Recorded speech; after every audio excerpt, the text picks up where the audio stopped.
مسئلہ یہ ہے کہ ترکیوں کی حکومت جو تھی وہ اہل سنت و جماعت کی، اور حکومت ان سے کنہوں نے لی؟ یہ آل سعود اور آل شیخ۔ آل سعود سے مراد یہ بادشاہ ہیں جو چل رہے ہیں، اور ٹیک اوور کرنے کے بعد انہوں نے اس کا نام ہی سعودی عرب اس لیے رکھا، اس کا نام سعود تھا جس نے حملہ کر کے مسلمان حکومت لی۔ آل شیخ جو ہیں یہ آل شیخ محمد بن عبد الوہاب کی اولاد، یہ آل شیخ کہلاتے۔ انہوں نے کیا کیا کہ حرم شریف پر حملہ کرنے سے پہلے ایک معاہدہ کیا۔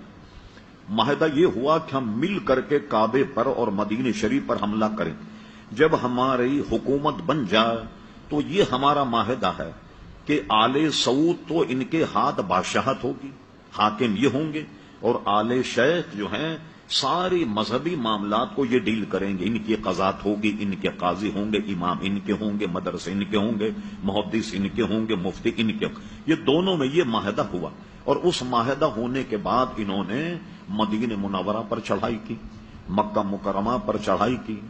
جو حضرات سعودی عرب میں کوئی بہت خاص عزیز ان کے رہتے ہیں اور ہوں باخبر، سعودی عرب نے چند سال پہلے اپنا 100 سالہ جشن منایا تھا، 100 سالہ جشن۔ پوچھے جنہوں نے پروگرام دیکھا، ملک عبد العزیز کو حرم شریف میں گھوڑے پر بیٹھ کر تلوار سے لوگوں کو قتل کرتا ہوا دکھایا گیا۔ حرم شریف تو کیا یہودی آ گئے تھے حرم شریف میں؟ کون تھے جن کا قتل عام کیا؟ وہ سب سنی تھے۔ مسجد نبوی کے امام کو مصلی پر تلوار سے ذبح کیا، اور صرف 200 حضرات نے مدینہ شریف پر حملہ کیا۔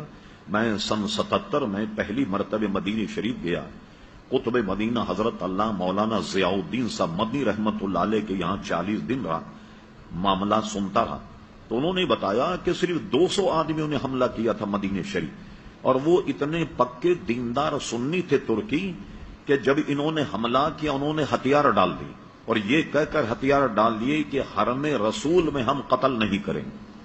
خود قتل ہو گئے مگر انہوں نے دفاع نہیں کیا۔ یہی حال مکہ کا ہوا، اور انہوں نے حکومتیں لی، لوگ سب بھول جاتے ہیں۔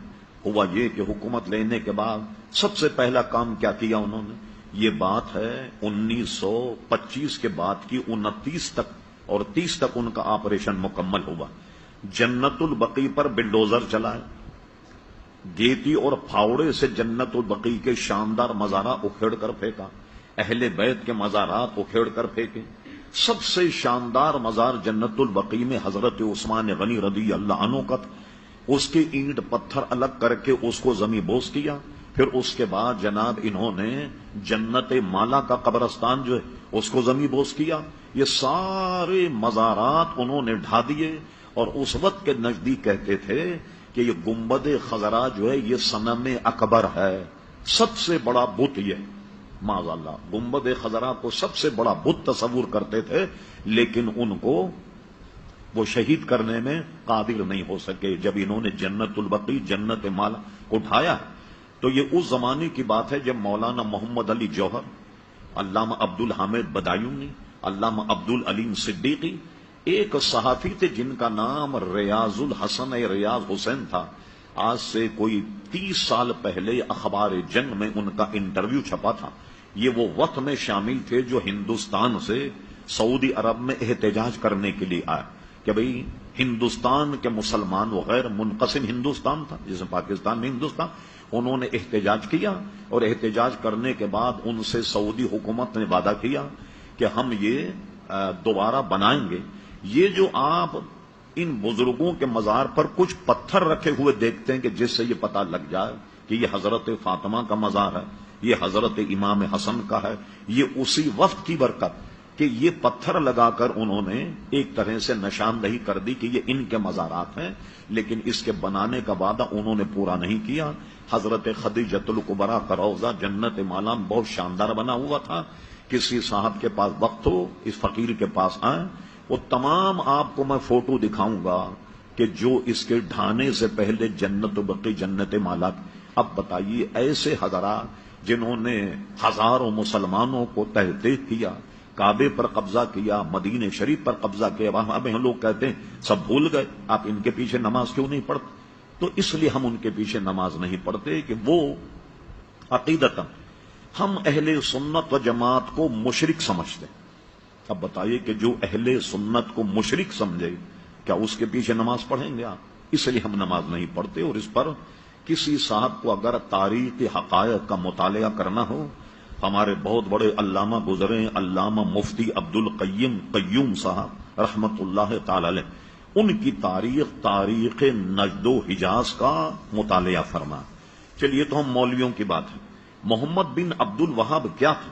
آپ انٹرنیٹ پر سرچ کریں آپ، ہم فرے کے اعترافات. یہ ہم فرے کون تھا؟ 7 جاسوس جنہوں نے سلطنت عثمانیہ کو توڑا. 7 جاسوس، 6 مرد تھے، 1 خاتون تھی. تو انہوں نے استنبول میں جا کر کیسا تفرقہ ڈالا. یہ جو بتا رہا ہوں میں آپ کو، ہم فرے، اس نے استنبول میں ایک شیخ کے پاس بیٹھ کر درس نظامی پڑھا، عربی زبان پڑھی اور جاسوسی کی. اور کہتا تھا کہ کبھی بھی کسی کو مجھ پہ شک ہو جاتا کہ جاسوسی کا، میں فوراً عربی بولنا شروع کر دیتا. اس نے تو بالکل ننگا کر کے رکھ دیا محمد بن عبد الوہاب. یہ تو ایک غیر مسلم کتاب ہم فرے کے اعترافات کے نام سے، وہ عربی میں بھی چھپی ہے کویت سے، اور کیا کہتے ہیں لندن وغیرہ سے بھی وہ چھپی. جی لندن کے تو جاسوس ہی تھے. یہاں اگر آپ جائیں برٹش ایمبیسی، آپ کو یہاں انگریزی میں کتاب مل جائے گی، وہ یا ہم فرے کے اعترافات، اور اردو زبان میں بھی کسی نے یہاں پاکستان کے کسی پروفیسر نے ترجمہ کیا. کتب خانے جو ہیں چھان بین کیجیے، اس میں آپ کو میں کتاب مل جائے. اس نے پورا قصہ محمد بن عبد الوہاب کا لکھا. میں نے اس کو کیسے گمراہ کیا، اس سے مناظرہ کیا کہ شراب حلال ہے، اور یہ ثابت کر دیا کہ شراب حرام نہیں، اور اس کو شراب پلائی.